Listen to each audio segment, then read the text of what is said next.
Welcome to Health Matters on Channels Television. Thanks for joining us. I am Mary Alale Yusuf.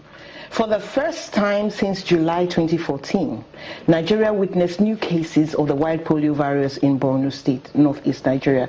It was just 1 year from declaring the country polio-free, according to World Health Organization standards.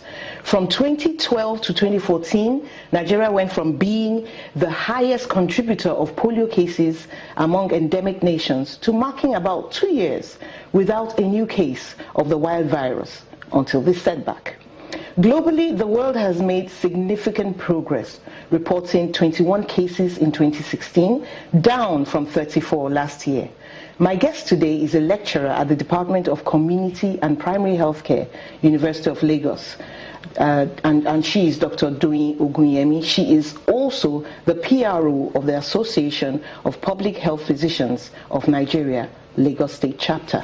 You're welcome to the show. Thank you very much. How did you feel?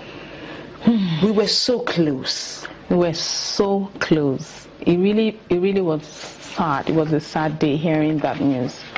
It was a bit disappointing because we're this close. But, well, when you have such situations, you rally round and then give your punch again. And I think that's where were you surprised? I'll say yes and no.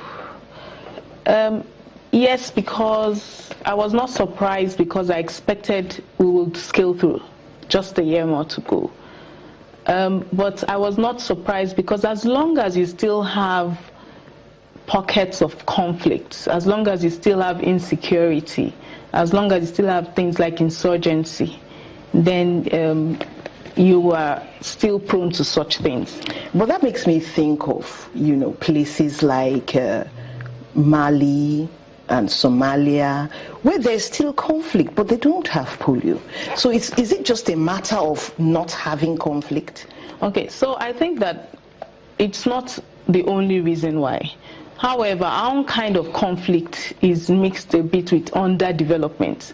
So you have inaccessible areas. Because of the underdevelopment? Because of underdevelopment.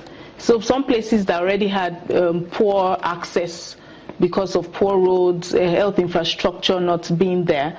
Because remember that the reason why you can have cases is because there's been a break in the plan. So ideally we should have routine immunization. Okay. And from that you should have supplemental, which is what we do at the NIDs, National Immunization Days. Then you should have continuous surveillance and then mop up. But when you have issues with access, that is already a problem with even the routine. It means that there are pockets of places not getting what they should get. And so when you have that alongside insurgency and insecurity, then you have health worker apathy. People don't want to go into dangerous areas to ensure that this is done. So what is the government's response to this? Already I've heard about, so much money is being pumped in, and they said they're going to begin to immunize again.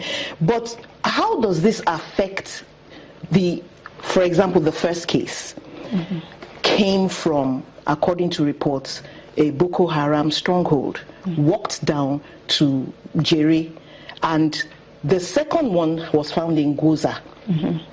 Now, if you assume that around Chibok is where we have strongholds, it forms like a big triangle right there, almost in the center of Borno State. Yeah. What's the implication for Borno State?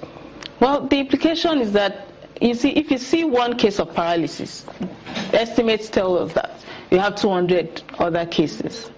Because, okay, yes, we want to be paralyzed. For every one paralysis, yes, you see, it's like there are 200 invisible cases around. Cases. So it means that it's ongoing silently, and we should, I think what the government has planned to do now, although reactive, not proactive like you expect, is good. Go there and mass vaccinate all around border areas, go into the areas, and then working alongside the military. So, the strategy of hit and run, the same way the military will go in, liberate and then retreat to stay safe. It's the same way they work with health workers, you know, make it safe. Health workers go in, hit with the vaccine massively, and then run out again. And if we keep doing this, so working closely, because we heard that they were liberating areas, and therefore they should have gotten there immediately, right? Immediately, as that was happening. I remember the children they were liberating, they were malnourished children. That tells you that immunity was really low. And don't forget the issue of sanitation, you know, where you still have a lot of poor hygiene and all of that. Children who have very low immunity, then they become susceptible, because the truth is, if the virus is there and there is no susceptible child, the virus dies out. Okay. It dies out, and that's the principle of herd immunity, that you don't necessarily have to touch every single child or person, which will be the best to do, because you expect that if you can't vaccinate a large sum of them, then the herd immunity covers. So in this case, that means there are a lot of people who need this vaccine for 2 cases to actually show up.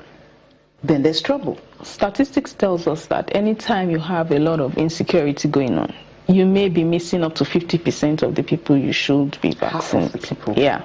That's right. Yeah. Now, how about, you know, Borno being in the northeast? There are some countries, you know, around that Lake Chad area. Are those people, should they be concerned? I think they should be greatly concerned. Polio knows no borders. And I'm not even just saying our immediate borders, which is most important, but everywhere. As long as the whole of Nigeria. The whole of Nigeria. Should we begin to have it back in Lagos again?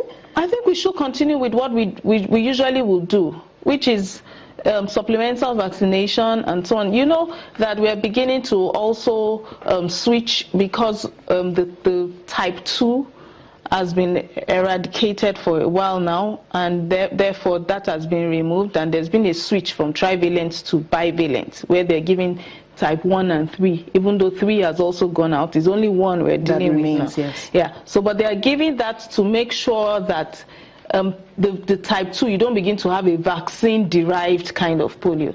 And at the same time, we want to put in the inactivated polio vaccine, which is a killed type. So it doesn't stop.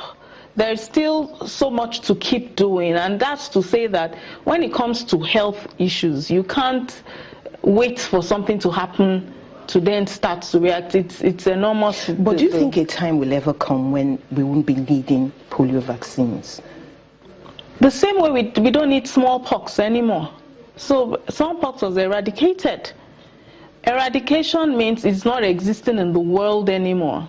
Okay. And then what will happen is that they will still wait 10 years, 20 years, 30 years to really make sure that it's gone. It's gone. Yes, we can eradicate the polio. So it was supposed to be 2017.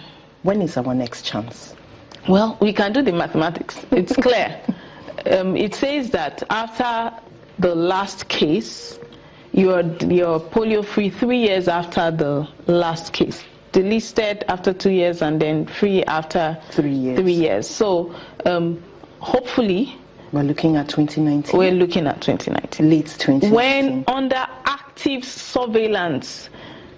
So when we are talking about being free, it's like you're actively searching for, and there is none. Okay, so we'll take a break right now. Let's take a quick break and come back for the rest of the show. Stay with us.